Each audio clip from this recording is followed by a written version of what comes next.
Brothers and sisters, aloha. I'm really happy to be with you all this morning to be able to hopefully say some things that will be useful for you all, either now or at some point in the future. I remember being in similar lecture series, 15 years ago, and I still remember some of the things that were said, from those guest lecturers, and I still carry those with me. So I hope to be able to do something similar this morning with you all. And thank my wife for giving a little bit of my background. I'd just like to tell you just a little bit more. I don't want to bore anybody, but I just there's going to be a point to telling you a little bit about my background. So I have spent most of my career doing data and analytics. And for those of you who don't know what that is, that's basically being able to gather data, whether through programming or other means, and then being able to analyze it to help businesses make better decisions. And I've spent a good chunk of my career doing that, but that's not all I've done. I've been fortunate to be able to experience a few different things throughout my career. I've run an export company. That's the first business that I ran after I finished undergrad. I've been an accountant for a car shop that manufactures turbos. So I've also run forecasting for large tech companies such as Ancestry.com. Let's see what else.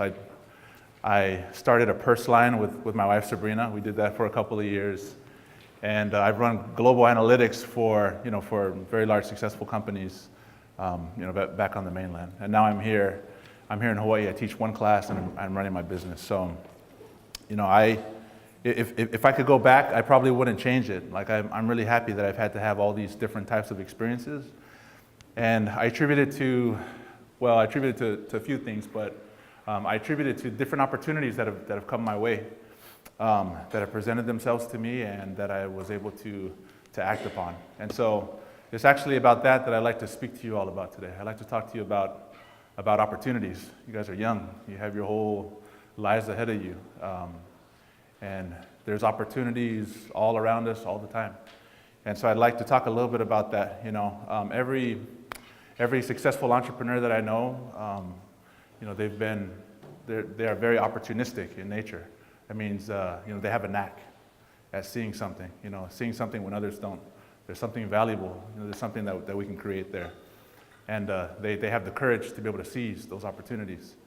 And not just that, but they have the discipline to be able to execute on those opportunities and not waste those opportunities. So I'd like to talk about those things this morning.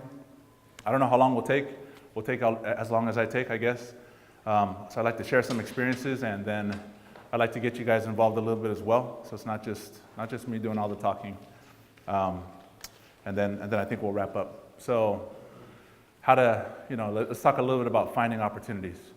When I was in the third grade, I loved to draw. I loved to draw comic book characters, muscle men, graffiti style art. I grew up in Southern California, in LA County, and I love drawing, and there's other kids at the school who love my drawings as well, and so they'd ask me to draw for them. So I draw these pictures of Batman, Ninja Turtles, whatever, and I saw an opportunity. I'm like, these guys love my art. I love Daily Donuts. That's the best donut shop that's in the world, that's just right around the corner from where I grew up. So I started charging these kids, right? And I started charging these kids donuts for drawings. So my friend Gavin, he came up to me and he asked me to draw Ninja Turtles. And I said, yeah, it's gonna cost you. I need one glazed donut, and I need a jelly-filled donut as well, right? And so those guys would deliver. It was worth it enough for them. And so I like to think that at a young age, I was able to spot opportunities that was around me. Like nobody came up to me and said, hey, you can create this drawing business and charge for donuts. That's just something that I thought up in my head. I saw that they really liked it, and maybe they might like it enough to be able to pay me in food, which was good. Fast forward 30 years later, my wife and I were back in Utah, just taking a business trip, and we like to stop by and visit our family and friends. Back when we were back in Utah, where we spent a lot of our life, And I remember one day, I was so tired. I was so tired from all the meetings that I had during the day. But my wife had already scheduled us to go visit, two of our good friends, Seth and April. And I told her, I said, hey, maybe we don't go visit them. Let's just go back, to the hotel and go sleep. And she said, no, let's go visit them. We don't get to see them all the time. And so we went out to their house to be able to go visit them. And I was talking with Seth. Seth is my good friend. We were in the same ward, and we've served together in callings, and we were just catching up. And during the course of the conversation, he started talking about the latest craze over at University Mall back in Orem. He said it's this VR store, the VR experience. He says it's busy all the time. There's always people in there playing these virtual reality experiences. And so that was like an idea that popped up in my head. So I told my brother, who was on the trip with me, I said, hey, let's go take a look at this at this place over at University Mall. And so we went and checked it out, and we really, really liked it. It was fun. I don't even like video games or anything like that. I haven't played for a long, long time. But this was just so much fun. It was like being inside a video game. And so I was just talking to my brother after, and one thing led to another, and we thought we could open up something over here in Hawaii. Because we did a quick search. There's no virtual reality here in Hawaii. At least back then there wasn't. And so once again, there was an opportunity that presented itself. And it all started from the visit. Like if I would never went and visited my friend Seth, we never would have had that conversation. I probably would never have gotten that idea, right? And so, like my wife mentioned, it's open. It's over at Moana. And I encourage all you guys, shameless plug, go check it out. It's pretty fun for any of you who want to try virtual reality. But yeah, it's the very first one here in Hawaii. And that was an opportunity. There's nothing here in Hawaii. It's going crazy back in Utah, so we decided to bring it back over here. So it's open now. So I guess from these two stories, I'm telling you these two stories to try to help you guys to figure out how to spot opportunities. And I think there's a couple things to it. I think you definitely talk to people. I think the more people you talk to, then I think you're just going to be exposed to opportunities, to possibilities. And then the other one is just to be observant, just to be observant. And so what I'd like you guys to do right now, I want you guys to take just a little bit of time and think about some opportunities that are around you. Before you do that, I'm willing to bet, like in this room, I bet someone in here has got some idea, and there's someone else in this room who might have the skill set or know somebody who could help make that idea like become a reality. I guarantee it. I bet there's like $1 million idea in this room, $1 billion idea in this room. And if we could just read each other's minds, we would find that out. But because we can't read minds, you guys have to get out and talk to each other. Anyways, I want you guys to think about your own lives. Think about the next step in your guys' lives, whether that's to get married, get an internship, find a job. And I want you guys to think about the opportunities that might be around you. So just take 1 minute to think about that, and then once 1 minute passes, I want you guys to talk to the person next to you and tell them a little bit about that opportunity. Okay? Go. Okay, let's keep moving. So the next thing I'd like to talk about is, having the courage to be able to seize the opportunity, to take the opportunity. And this doesn't just like apply for business. So let me, my wife's here, so I'm gonna embarrass her a little bit, maybe embarrass myself actually. But so I'm gonna talk a little bit about how we met. So my wife was the dance instructor for the luau. Every year back at BYU in Provo, there's like a luau, and so she was the instructor for the Tahiti section. My wife is Tahitian, and I was a musician, and I'm like, I don't have very good dance skills. I'll just say that. Let's just say that my mother-in-law nicknamed me RoboCop when she saw us dance at our wedding reception, because I just don't have those dancing skills, right? But I do love playing music. And so I was the musician for the Tahitian section. And so everyone was getting their dance partners. And my wife was the last one who did not have a dance partner.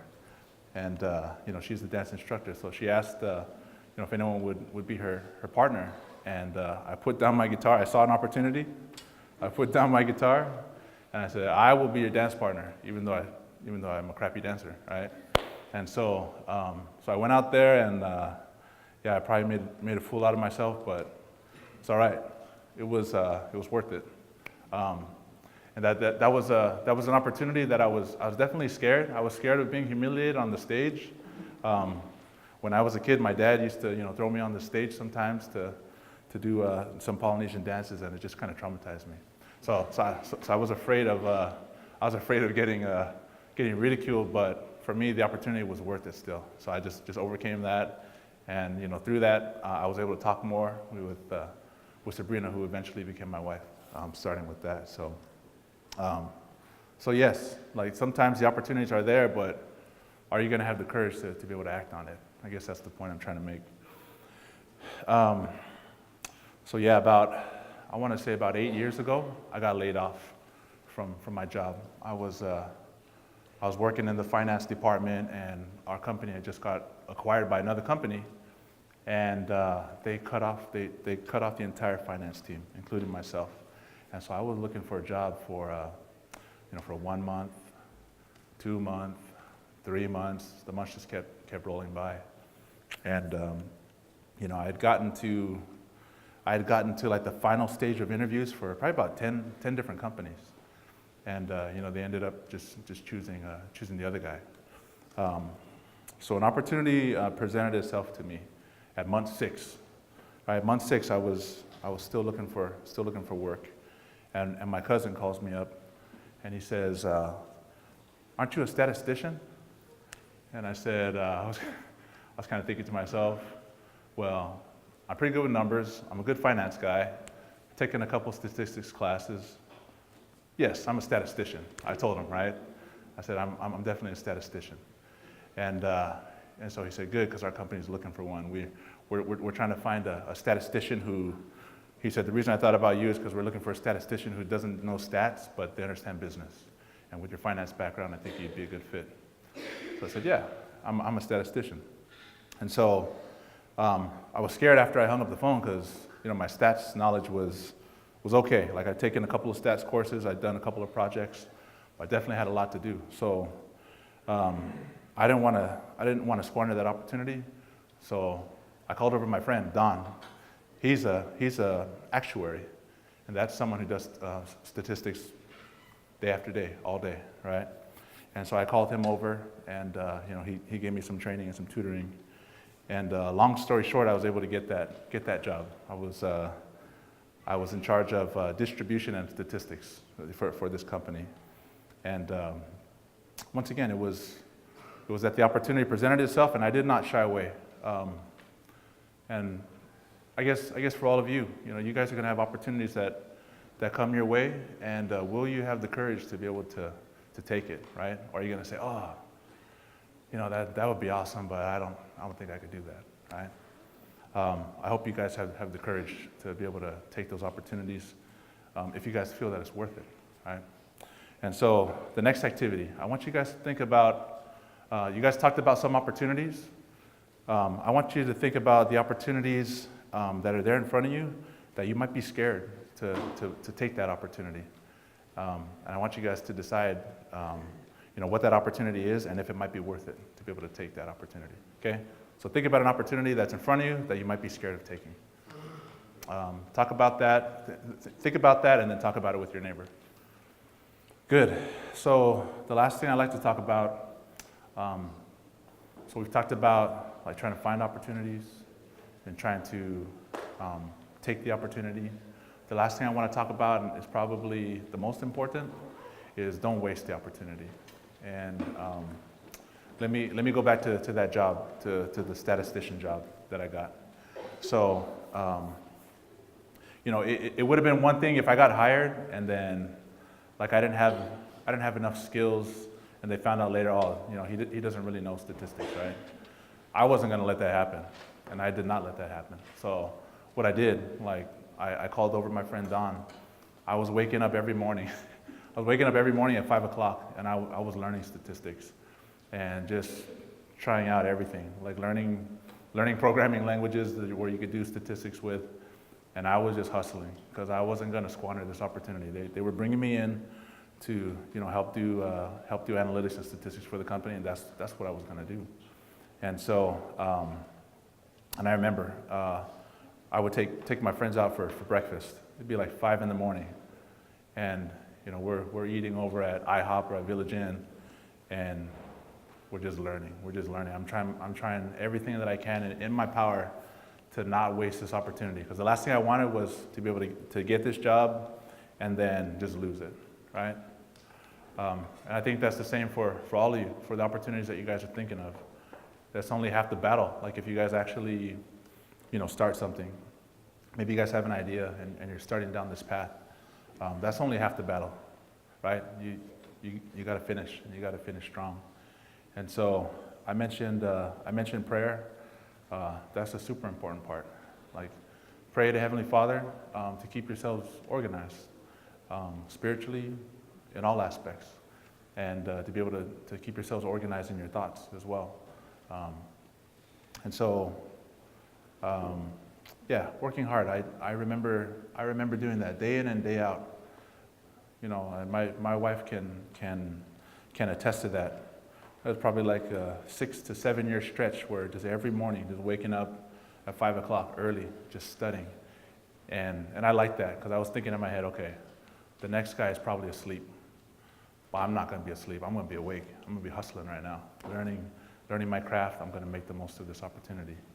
And, so much so that over the years, the past 8 years or so, just back in Utah, I've been able to be a part of a lot of fantastic, companies and, powerful things that, companies, if I would have been an undergrad and I would have been able to see the future, I would have thought I probably would have never been a part of those type of things, right?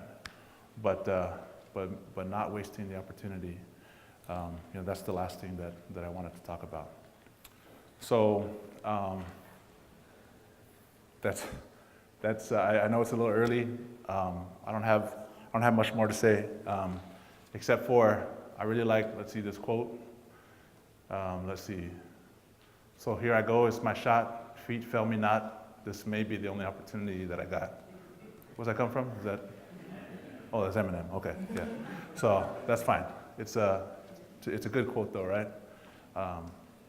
Don't waste any opportunity, and that's why I wanted to say that quote. Yeah.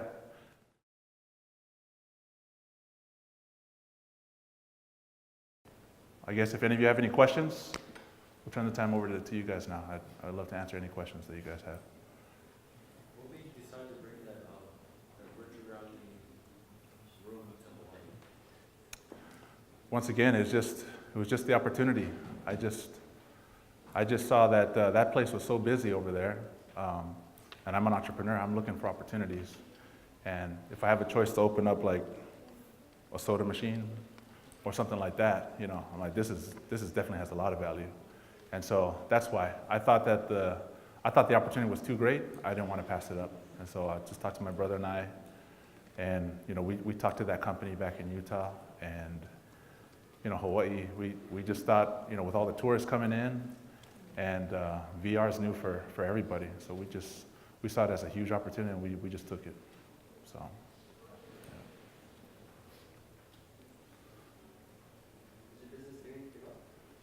Yeah, it's so the VR business. Most businesses don't really break even like for the first year, and we're pretty close to there already. So just being open for a few months. So we consider ourselves lucky, blessed. Yes. You mentioned the break-even point, and when you were starting your business, just out of curiosity. How many projected income sheets did you do? What did you project when you were starting the business to try and figure your break even or figure if it was going to succeed? Yeah, that's a good question. It's brand new. It was brand new to us. We'd never done retail. And I'm a finance guy, so I love forecasting. I love spreadsheets. Interestingly enough, I didn't do much of that for this, right? I remember taking a class back in my undergrad from an entrepreneur, and we looked at business plans every day. That's all the class was, looking at business plans and evaluating them. And something he told me that has stuck with me since, he said, look, a business plan could look nice, the projections can even look nice. He said, but you need, as entrepreneurs, you need to look past that to see, like, is there actually value, in this idea at all? And so for us, like, we didn't really know.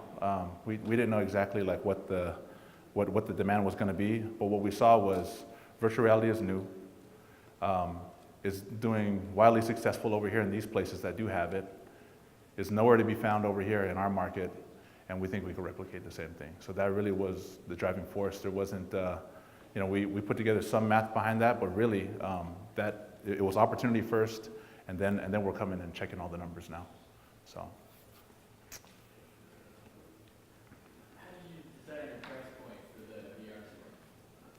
So with the VR store, we looked at the pricing for the other stores back on the mainland. They're open in a few different states, and we did a little bit of cost adjustment. Things are more expensive out here in Hawaii, so we just applied a factor and increased that price point a little bit.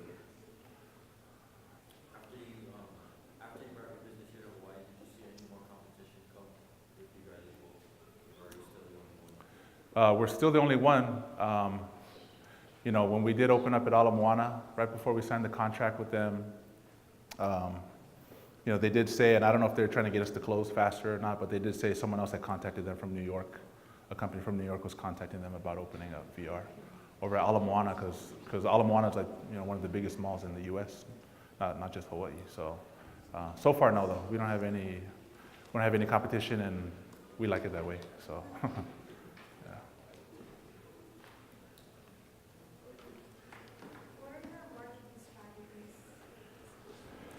So I forgot to talk about, like, my main business is actually analytics consulting, and so I'll talk about the marketing that we do for both companies. For the virtual reality, we do Facebook. We do a lot of Facebook marketing.